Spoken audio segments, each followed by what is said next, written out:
Venom the last ডান্সের trailer চলে এসেছে, যেখানে সনি বরাবরের মতো ট্রেলারের মাধ্যমে তাদের ফ্যান্সদের কনফিউজ করেছেই। ট্রেলারে আমরা দেখি এডি ব্রক ভেনমের সাথে নতুন প্রবলেম সলভ করার জন্য বেরিয়েছে।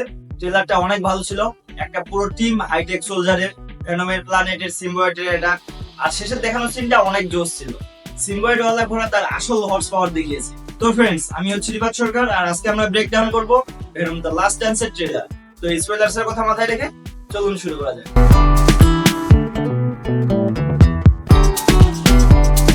ভেনম দ্য লাস্ট ডান্সের ট্রেলার অনেক ভালো ছিল, অনেকগুলো প্রবলেম দেখানো হয়েছে, সারপ্রাইজিং মোমেন্টস দেখানো হয়েছে, ট্রেলার ফান দেখা যাচ্ছে। একটা অ্যান্টি হিরো মুভির ট্রেলারে আর কি প্রয়োজন? কিন্তু সনির লাস্ট কিছু ট্রেলার দেখার পর আমরা ফ্যান্সরা কনফিউজড। তারা ট্রেলারে দেখায় একটা আর মুভিতে হয় আরেকটা। ট্রেলারের শুরুতে এডি ব্রককে আমরা দেখি সেই কাপড়ে যেটা আমরা ভেনম 2 এর শেষে দেখেছিলাম, আর এই কাপড়েই আমরা দেখি তাকে নো ওয়ে হোমের মিড ক্রেডিট সিনে। এই স্টোরি সেখান থেকেই শুরু হবে যেখানে নো ওয়ে হোমের স্টোরি শেষ হয়েছিল। এডি একটা জায়গায় যায় যেখানে সে কিছু কুত্তাকে বাঁচায়। সেখানে যারা ছিল তারা এডিকে জানতো না, তাদের বস এডিকে নর্মাল মানুষের মতো ট্রিট করে, আর এডি তাকে তার আসল রূপ দেখায়। এটা একটা ভালো শুরু ছিল, ট্রেলার আর মুভিরও হয়তো। কুত্তাগুলোকে বাঁচানো আর সিম্বয়েডের পেট ভরা দুটোই ভালো ব্যাপার ছিল।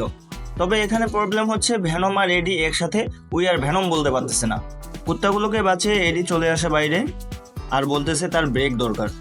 এর ঠিক পরেই এন্ট্রি হয় জুনো টেম্পেলের ক্যারেক্টারের। এখানে একটা কথা বলি, সনি যখন জুনোকে কাস্ট করে তখন তারা তাকে লিড রোল হিসেবে কাস্ট করে, কিন্তু অবভিয়াসলি এখানে লিড রোল হিসেবে টম হার্ডি আছে। জুনো এখানে প্লে করতেছে ডক্টর পেনের রোল, যেটার অনেক বেশি চান্স সে মুভির মেইন ভিলেন। এখানে জুনো টেম্পেলের ক্যারেক্টার বলতেছে আমরা এই ইউনিভার্সে একা নই, যেটা আসলেই সত্যি। যেটার সাথে আমরা দেখতেছি আরবি রিসার্চ বেস, যেখানে যাওয়ার পদ্ধতিটা একটু ইউনিক ছিল। বলা হচ্ছে ক্যানভেল এখানে জেনারেল অরওয়েলের রোল প্লে করতেছে, যে একটা আর্ম সোলজারের টিম লিড করে, যেটার নাম জুরি। ট্রেলারও আমরা এমন একটা টিমের ঝলক দেখতে পাই। আগে ডক্টর পেন জেনারেল অরওয়েলকে সিম্বয়েড এক্সট্রাক্ট দেখাচ্ছে। এখানে যেসব কাহিনী ঘটতেছে একটু কনফিউজিং। ডক্টর পেন জেনারেল অরওয়েলকে বলতেছে সিগারেট জিনিস সিগারেট দেখার দায়িত্ব তার, যেটার মানে তারা তাদের সিম্বয়েড এক্সপেরিমেন্টের কথা কাউকে জানাতে চায় না। আগে আমরা সিসিটিভিতে দেখতে পাই এডিকে, যাকে ধরার জন্য জেনারেল অরওয়েল ও তার টিম জুরি সেখানে আসে। তাদের কোঅর্ডিনেশন, এডিকে আন্ডার ওয়াটার তাড়া করা, এক পর্যায়ে তো তারা ভেনমকে প্রায় ধরে ফেলেছিল। আগে এডি সেম আউটফিটে ভাগতেছে, মানে এডির আর রেস্ট করা হলো না। এরপর এডিকে আমরা একটা ভ্যানে ভেগাস আসতে দেখি। এখানে আমরা তাকে ভালো স্যুট বুটে দেখি আর অনেক হ্যাপি দেখি। এখানে আমরা আরও দেখি এডি মিস চ্যানের সাথে ডান্স করতেছে, যাকে আমরা এর আগের 2টা মুভিতেই দেখেছিলাম, এবং সে জানে এডি শরীরে ভেনম আছে। এডি আর ভেনমকে যদি কেউ ভালো মতো বুঝতে পারে তাহলে সেটা হচ্ছে মিস চেন। তারপরে আমরা দেখতে পাই ডিটেকটিভ মালিকান ওভাবেই চেঞ্জ হচ্ছে যেভাবে ভেনম ফার্স্ট মুভিতে হয়েছিল। আর এখানেই ডক্টর পেন আর জেনারেল অরওয়েল আছে, মানে তাদের জীবন ঝুঁকিতে। আগে আমরা শুনি ভেনম বলতেছে তার দুনিয়ার আরও সিম্বয়েড আসতেছে।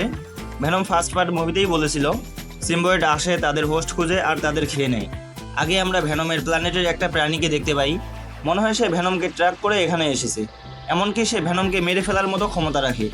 এরপর আমরা দেখি জেনারেল অরওয়েল প্যানকে বলতেছে আমরা সিম্বয়েডের ফোর্সকে হারাতে পারবো না। আগে ভেনম একটা ফ্যামিলিকে বাঁচাচ্ছে। তো এখানে দ্য লাস্ট ডান্স মানে ভেনমের শেষ অ্যাডভেঞ্চার। ভেনম বলতেছে তাদের বাঁচা মুশকিল, কিন্তু সে শেষ 2 মুভিতেই বলেছিল তাদের বাঁচা মুশকিল। হয়তো এখানেও তারা বেঁচে যাবে।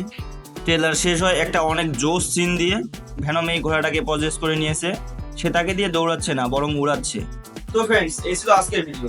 তার যদি ভিডিও রিলেটেড কোনো ডিটেইলস মিস হয়ে থাকে তাহলে কমেন্টে অবশ্যই জানাবেন। ভিডিও ভালো লাগলে সাবস্ক্রাইব করতে ভুলবেন না। এছাড়া জয়েন হতে পারেন ইনস্টাগ্রাম, টুইটারে, ডেসক্রিপশনে সবগুলো লিংক দেওয়া আছে। This is Ribat Sarkar and you are Assam.